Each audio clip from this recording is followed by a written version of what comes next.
guys, I've been trying to find a job here for the past 6 weeks and I'm finding a lot of difficulties.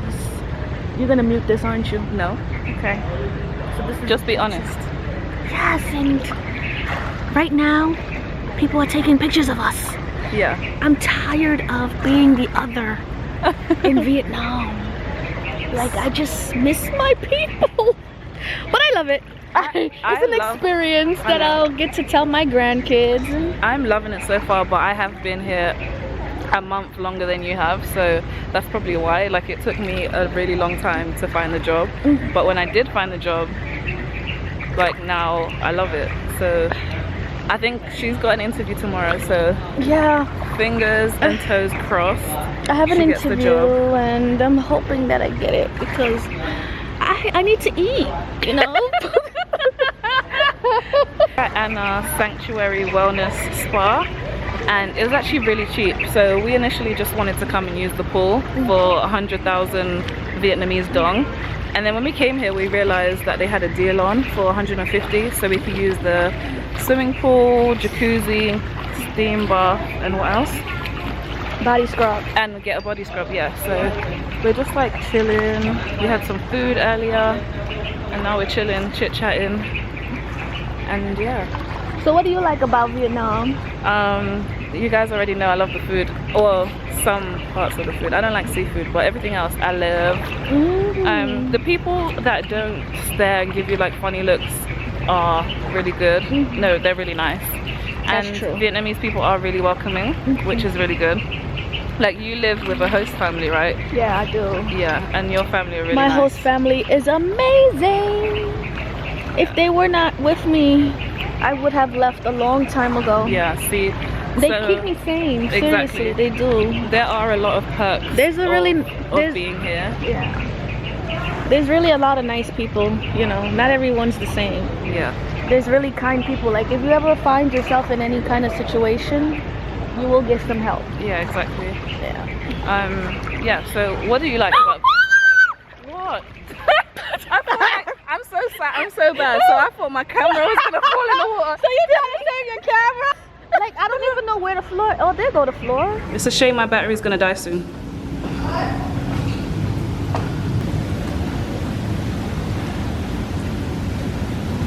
You said, right? Yeah. Okay. So let's do jacuzzi Q&A. A jacuzzi. No, okay, I'm joking. Yes. Let's do a Q&A of like questions you've been asked since like you moved out here. Like Okay, both so of us. since I've been here, I came here with locks in my head, which is faux locks. Yeah. And that was the worst decision I could have ever made. When I had them done, And they look really nice. I didn't think to myself that, oh, I'm coming to an Asian country. I just thought, oh, I'm doing faux locks. Because I've been in Kenya for so long and everyone has their hair done there, you know? Yeah. So I get here and I'm just getting like the most dreadful looks. Oh my God, it was crazy. How long have you had them in? How do you wash your hair? How many strands of locks do you have in there? I came here with braids as well, so I got funny looks, but not as bad as like your faux locks. Yeah. Imagine if you had the braids and I had my faux locks. And we went together. And we went in the pool. I think they would jump out. Yeah, so That's how bad it was. Yeah. when I first arrived here, there was a lady I got on the bus on the, what was it, 703? Yeah, so I got on the bus and this lady was actually like tugging my braids from the back. I know it's like, they don't mean to be bad, like they don't mean to be mean, but they're really curious. But she was really like pulling on my braids. I was like, I couldn't feel that, and I turned around and looked at her. She just like smiled. So I felt a bit bad for like initially like being angry, but still it's a bit invasive. It is, you know. Yeah. And I'm just tired of being polite. What kind of questions have like people asked you from back home, like your friends and family? Because I know I've had a lot of questions. Do they eat dogs? Yes, and the answer to that is Yes. yes. They do. So They raise them particularly the tiny ones, to eat them. but it's In not their- everyone. in It's their- not all Vietnamese people. So Yeah. In their just mindset, depends. they're not raising these dogs. it's kind of like For them to be chickens or pets. whatever they are. They're raising them to eat them. Yeah. So what makes it wrong for them to eat them? Just because in my mind, my perception different of a traditions dog and is a cultures, puppy. but not all Vietnamese people eat dogs. So there you go. There's the answer to that question. Why? Another question. Why the hell did you move to Vietnam? Like, oh my God, you're so brave. I'm tired of people telling me that I'm so brave for like moving abroad, and I do understand why people think we're brave, because like we just left everything, like packed our life into one suitcase and moved halfway across the world. And I don't know about you, but I've never been to Asia, so Me either. This is my first Asian country. I get it. But why did you move to Vietnam? I just wanted something different, and also Vietnam is very underrated. Yeah. Like many people don't think Vietnam when they think Southeast Asia. Exactly. The first destination is Thailand, Cambodia, Bali. Yes. But Indonesia. Vietnam is like amazing, guys. So the reason I moved here is because I just got tired of doing like really boring jobs, always going to work and then moaning about how much I hate my job. And I love traveling, so I thought, why not travel and find a way to make money? And Vietnam made the most sense. Like you guys, if you watch my apartment tour, you'll see like how inexpensive that was. And then working as an English teacher, you get paid quite a high salary for working less hours than you would do like back home. So that's probably And why. then the cost of living is so Yeah, the cost of living is so cheap. Yeah. Food is so cheap. Yeah. You guys know how much I love food, but yeah. What other questions have I had?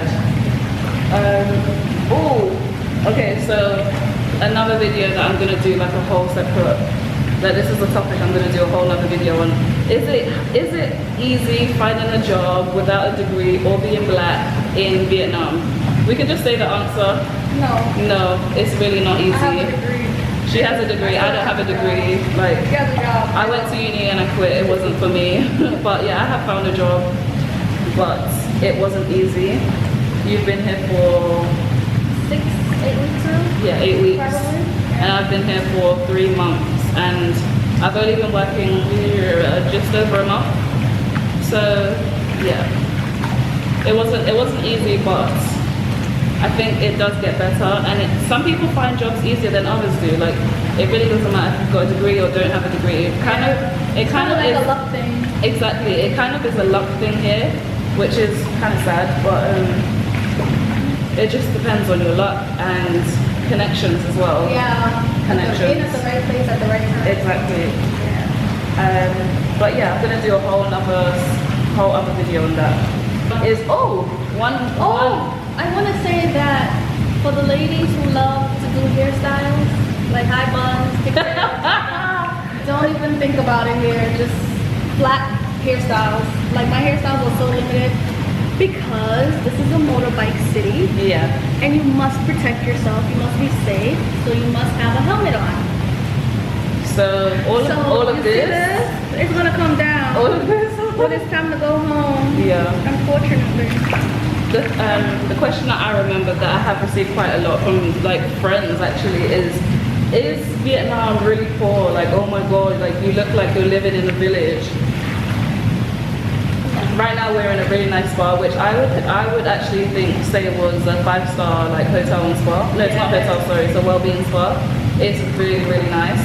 Yeah, it cost me $6. Yeah, it cost me £5 something for like to use the swimming pool and to use the spa.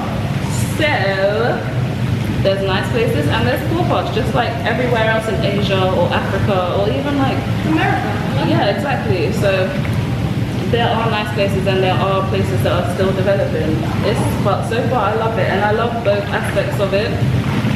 I like mixing with the locals. I live in Phu Nhuận, so it's a bit of niceness and a bit of the locals, so you receive all of it.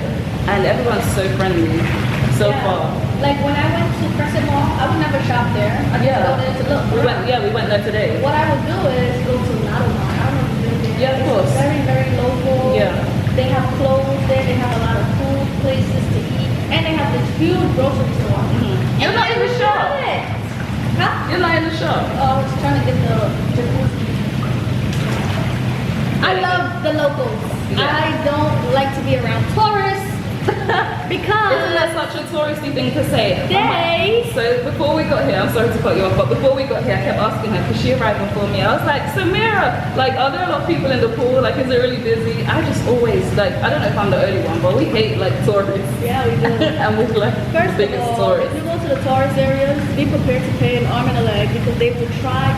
It's cheap living in Southeast Asia and traveling, but you have to travel smart. Yeah, you have to travel smart. If Otherwise you you'll get ripped off. go to touristy areas, you will pay touristy prices. Yeah. And they will try to extract every dollar and tell you that things are only $100 or only $200. Like, only? Oh no. Wait, only $200 or dollar? $200,000. Oh, okay. That's We're not on a how low much. budget. No, it's because like I live here now, so like I feel like I'm Vietnamese. So don't try and rip me off. Yeah. So even though it would be like super duper cheap back home, the only things I'd be like, oh my god, that's so cheap. It's like my apartment. I'm gonna get a motorbike next month, and I think it's like roughly 1.2 a month. So for a nice bike. Wait, 1.2 a month? 1.2 So you're million. not buying it? No, renting. I don't want to own a bike straight away. Oh, I thought you were going to own it. No, I don't want to. I'm gonna rent. That's about $60 a month. Yeah. Probably 50 pounds for you. Yeah, it's like £50. But if you kind of like compare it to how much it would be, I don't know how long I'm gonna be here to buy a bike. But you know what? It's very easy to buy a bike and sell it. Like you can sell it right away. I know. Like there's a lot of tourists that are backpacking throughout Southeast Asia, and what they do is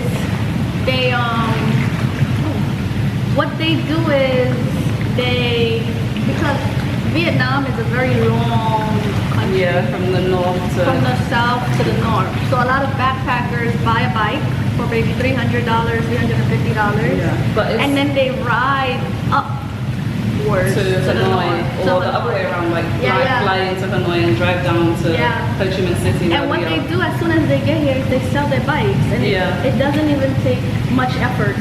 You sell it right away. But no, that's not me. I want to drive a decent bike that I know is not going to break down all the time. Yeah. If it needs to be serviced or it needs to be like looked at, I can take it back to the person that I'm renting it from and be like, can you help me? I don't go through. But yeah, I don't think £50 a month is bad at all, because if you compare it to what we pay every day to getting Uber motorbikes and Grabs and stuff, even though it is really, really cheap for transport here, but if you add it up, I work 4 days a week. So if you compare the prices, it makes more sense to rent a bike. How much do you pay to get from your house to your job? 25,000. So that's less than a pound, I think. That's about $1. Yeah, that's like less than a pound. So it is really cheap, but 4 days a week, just like and plus when I wanna go out like after work, or I wanna just go somewhere quickly, it's so annoying. Because you're not just going to work and coming back home. Exactly, You have a social life. Yeah, so you just wanna not have to wait for an Uber. exactly. Yeah. It gets really annoying, especially because of the language barrier. So when you call an Uber driver, it can be really frustrating. Sometimes they speak a bit of English, or even like I know like today, your Uber driver got lost. Yeah, exactly. So I know like a tiny bit of tiny. When I say tiny, I mean hello, thank you, turn left, turn right. But trying to, if they can't find your house and if you're trying to direct them, it is just kind of, oh my gosh. And it's like they don't really look at maps here. I don't know why, they just don't. They don't. But yeah, so I think it would make more sense for me to rent a bike. So I'm going to do that next month, which is in like a week or 2. Do you think you'll ever ride a bike? Hell to the drive a bike? I would never. Why? I feel like it would be too stressful. You have people coming in from all directions. There's no kind of the traffic direction here. Like, I feel like I would hit someone or get hit on the first day in less than 10 minutes. I know. It's so crazy because one of the guys that did the TEFL course with me, he got a bike straight away, and I was like, oh my god, you're so crazy. Like, I can't believe. Yeah, he's been fine. Like, he's been fine. And I was like, oh, I wish I had the courage to do that. Usually, like, I'd be one of the people to do that, but I was so scared because the traffic here is crazy. And not traffic, I just mean like people. There's so many motorbikes on the road, and they'll be going different directions. the traffic lights are like kind of confusing because if it's red, you can still turn right or you can still turn left. It is mad, but I think you just have to get used to it. Just you just have to go. Yeah, you do. It's just like crossing the road. I think sometimes you just have to go. it's scarier. The thought of it is scarier than actually doing it. Exactly. Exactly. Because even crossing the street is like, all you have to do is keep going straight. You just have to go. If you do not stop. If you stop in the middle of the road, you'll get hit. Trying to cross, because like it's like you're crossing the road and the motorbikes, they've seen you already, so like they're gonna like maneuver their way around you. But if you stop, it makes them panic, and then you panic, and then it's just like boof. It's really scary, but boof, you get hit. So that's why everyone says when you're crossing the road, just go. Just this go. would be a perfect location for your cousin because we don't even have to rent it out. Like we can just have it to ourselves. Exactly. So my cousin is coming next month. Edwina's coming to Vietnam. I still can't believe she's coming. And I'm trying to plan like her birthday and what we're gonna do. My battery's gonna die. Okay, so I'll see you guys in the next video. Thank you so much for watching and watch out for the next one. Bye.